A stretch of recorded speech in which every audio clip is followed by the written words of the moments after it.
They walked into my apartment like they owned it. No knock, just the sound of my spare key turning in the lock.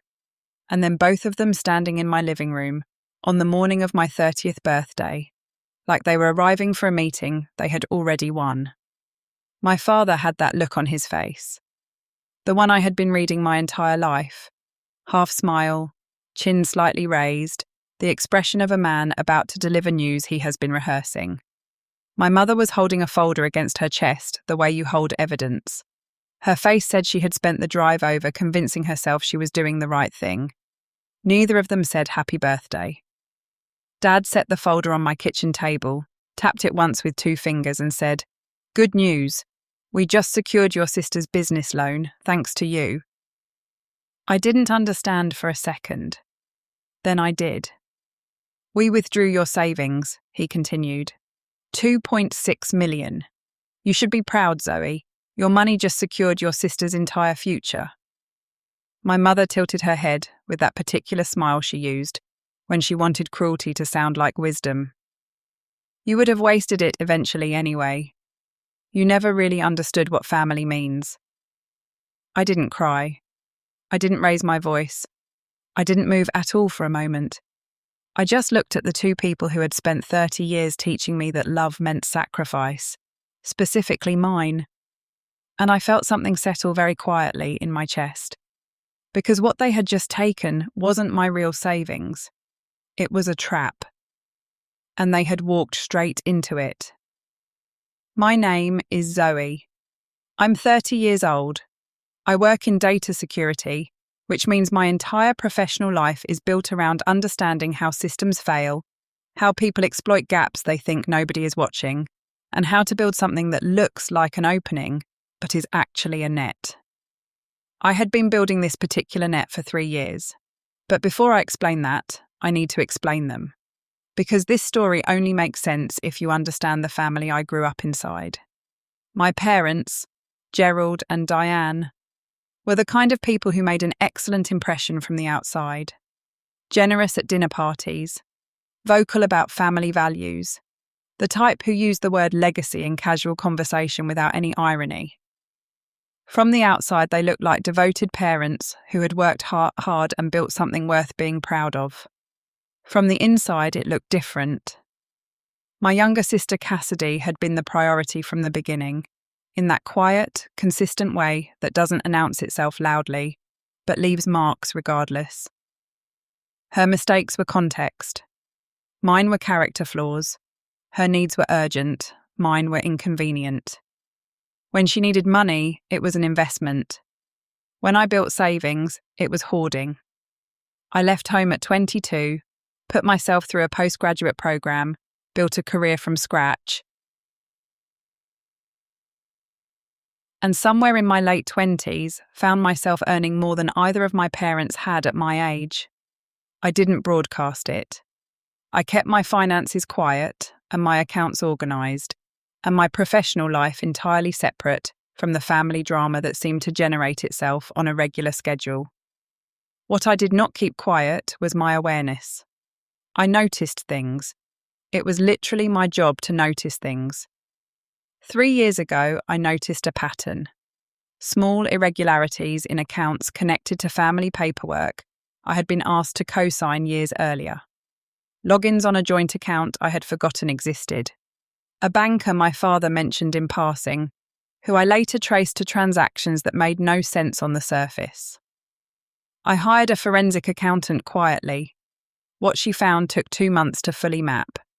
The short version was that my family had been treating my financial identity as a resource for years, slowly, carefully, in ways designed to be invisible.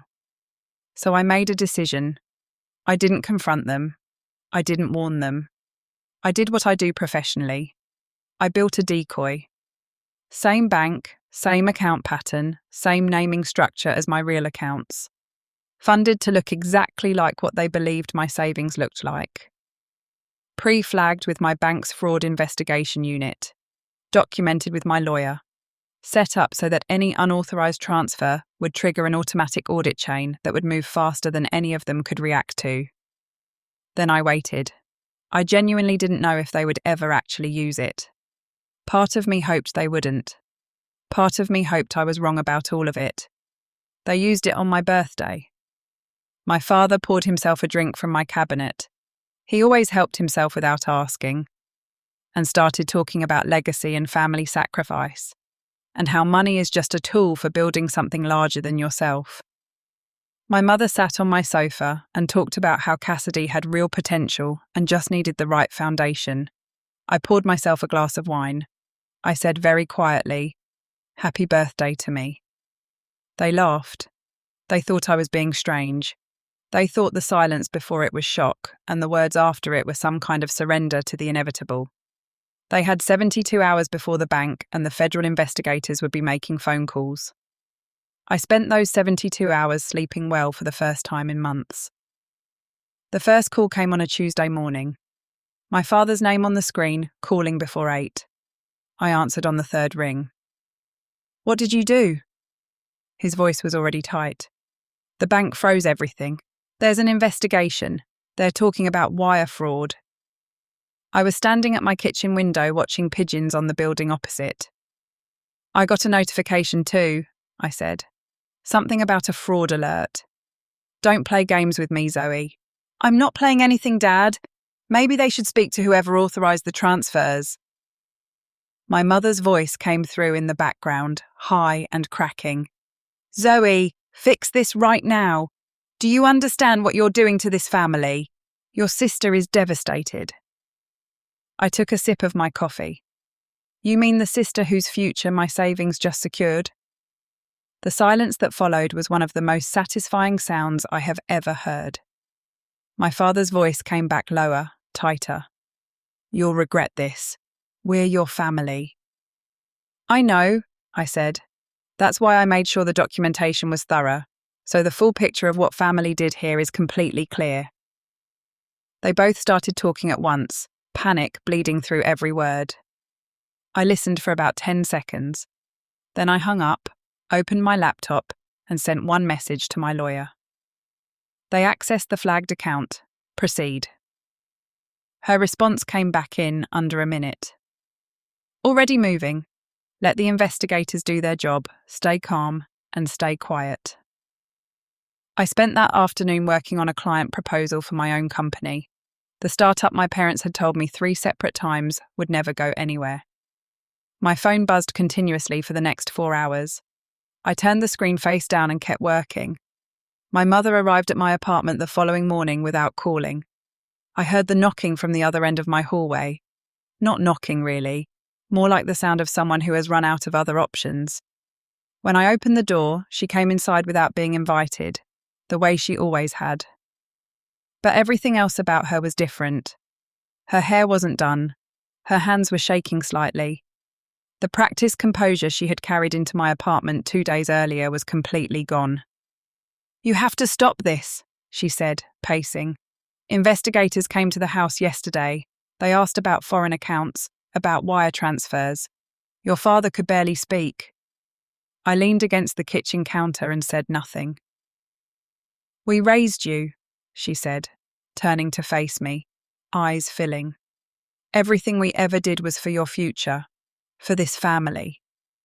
"For my future," I said, "or for the version of me that stayed quiet and kept covering for you?" Her mouth opened and closed. "Don't make this about your sister," I said, before she could. "Cassidy signed the transfer authorization.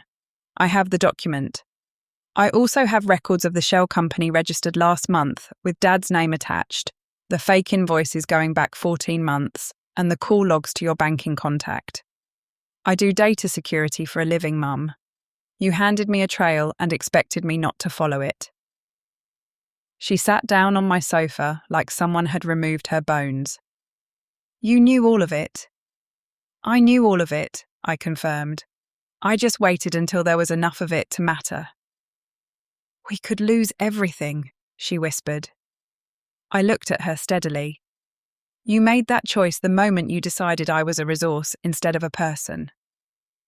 She cried then, real tears, the shaking kind.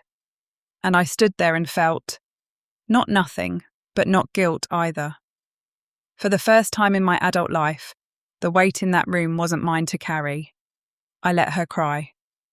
Then I gently asked her to leave. Cassidy called that evening. Her voice was a version of herself I hadn't heard before. Smaller, stripped of the confidence that had always come from knowing our parents were behind her. "Zoe, what's happening? Mum won't stop crying. Dad's meeting with lawyers. Just tell me how to fix it." "I already did fix it," I said. "I told the truth." "You could have just talked to us." "The way you talked to me before you signed the paperwork authorizing my savings to be transferred without my knowledge." Silence. "You knew," I said. "You don't have to pretend you didn't. I'm not angry at you in the way you think, but I'm also not going to pretend it didn't happen." "They said you'd never notice," she said quietly. It wasn't a defense. It sounded more like a confession. "I always noticed," I told her. "I just waited until the lesson would actually land." She started crying too, and somewhere underneath my steadiness I felt it. A dull ache for the sister she could have been, for the family we might have been in a different version of this story. But aching for what could have been different doesn't mean accepting what actually happened. "What happens now?" she asked. I looked at the television, where a local news ticker mentioned pending fraud indictments. "Now you all live with what you built," I said, the same way I had to. My father called 2 days later from a number I didn't recognise. His voice had aged overnight in a way that voices do when consequences become real. "They froze everything, Zoe. The accounts, the property, the cars. It's all under review." "I told you not to touch what wasn't yours." A long pause. "They said you triggered the fraud detection system yourself." "Technically," I said, "the AI monitoring system I developed for my company triggered it. I just made sure it had the right data to work with." Another silence. Then something I hadn't expected. A short, hollow sound that was almost a laugh. "You really built the whole thing, didn't you?" "I didn't build a trap," I said. "I built a door out. You walked through it yourselves." He hung up without another word. That night I sat on my balcony as a summer storm moved across the city. Thunder in the distance, then closer. Rain beginning on the street below. My phone lit up with a message from Cassidy. "They've lost everything. Mum blames you, Dad barely talks. Are you happy?" I typed back one line. "No, just finally at peace." Then I put the phone down and watched the rain fall and felt, for the first time in longer than I could properly remember, like the air in my lungs was actually mine. The story made the news properly the following week. Not a small item, a real headline, with their photographs, with the case number, with a reporter outside the house I had grown up in describing the investigation in the measured language journalists use when the facts are already dramatic enough. My colleague Marcus set the article on my desk that morning without saying anything. I read it once, folded it, and put it in my bag. "That your family?" he asked carefully. "Used to be," I said. He nodded slowly. "Karma's efficient these days." "She had good source material," I said, and went back to work. Life continued with a normalcy that felt almost surreal against the backdrop of their collapse. I made coffee. I ran meetings. I closed a contract worth more than anything they had ever accused me of being incapable of building. The contrast wasn't something I celebrated. It was just what happened when you spend years building quietly, while other people spend years assuming you aren't. Then an envelope arrived at my office. No return address. Inside, my father's handwriting on a single sheet of paper. "You could have stopped this. You were supposed to be better than this." And underneath the words, a photograph. The 3 of us at the beach when I was small. My father holding me up on his shoulders, both of us laughing at something the camera hadn't caught. My mother beside us squinting into the sun. I sat with it for a long time. Because he wasn't entirely wrong. I was supposed to be better. I had spent most of my life trying to be better, trying to be patient and reasonable, and understanding while the people who were supposed to protect me treated my goodness as a loophole. I folded the photograph carefully and placed it back inside the envelope. "You taught me this," I said quietly, to no one in particular. Months passed. The trial moved through its stages with the slow machinery of legal process. Their names became local shorthand for a particular kind of cautionary tale. People who had once admired them quietly repositioned themselves. Distant relatives, who had never paid me much attention, began reaching out with a warmth that would have felt meaningful at a different time in my life. I stayed quiet through all of it. No statements, no interviews, no public narrative, just work and growth and the steady satisfaction of building something real. My company won a national industry recognition that year. A small award, the kind that doesn't make headlines but means something to the people in the room. I stood at the podium and thought about the girl who had been told she didn't understand priorities, who had been dismissed and drained and underestimated for so long that invisibility had started to feel like personality. She had understood everything. She had just been waiting for the right moment to show it. Cassidy appeared at my office one afternoon without warning, the way our mother used to. But the similarity ended there. She looked genuinely different, thinner, quieter, carrying herself without the particular ease that comes from always having backup. "I didn't know it would go this far," she said. "I thought they knew what they were doing. I just wanted them to be proud of me." I studied her face for a long time. "I know," I said finally, and I meant it. I understood the mechanics of needing their approval better than anyone. I handed her a card, not mine. A non-profit I supported that helped women rebuild financial independence after difficult situations. No strings, no family favours, just a door if she wanted to walk through it herself. She looked at it and then looked at me with something in her eyes that was too complicated to name cleanly. "You won't help me directly?" she asked. "I just did," I said. I watched her leave and felt the particular quietness of a decision made cleanly, without anger and without guilt. Some connections stay closed, not as punishment, but as protection, for both people. A year after the birthday that changed everything, I drove to the coast alone. A beach I hadn't visited since childhood, the same one from the photograph my father had sent. The air was salt and cold and completely indifferent to everything that had happened in the year behind me. I stood at the water's edge and held that photograph and looked at the two people in it who had no idea yet what they would become, or what they would do, or who their quiet daughter was already quietly becoming. "I forgive you," I said to the water, not because they deserved it or had asked for it, but because I had been carrying the weight of their choices inside my chest for 30 years, and I was done carrying it. Forgiveness isn't a gift to the person who hurt you. It's a door you open for yourself. A package was waiting on my doorstep when I got home that evening. Inside, Cassidy's handwriting on a note card. "The program accepted me. I started last week. Thank you for the door." I placed it on my desk beside the framed print I had hung there the year before. It said simply, "Legacy is not what you inherit, it is what you build."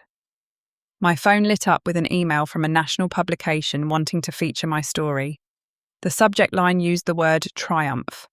I typed back that I would speak to them on one condition. "We talk about rebuilding, not revenge." Because revenge had never been the point, the trap, the documentation, the audit chain. None of it was ever about making them pay. It was about stopping the bleeding, about removing myself from a system that had been running on my silence for decades, and finally, cleanly, stepping out of it. I turned off the lights that night, feeling something I hadn't felt in so long. I'd almost forgotten what it was called. Not victory, not closure, just peace. Real, quiet, earned peace. The kind that doesn't need an audience, the kind you build yourself, one careful, documented, patient step at a time.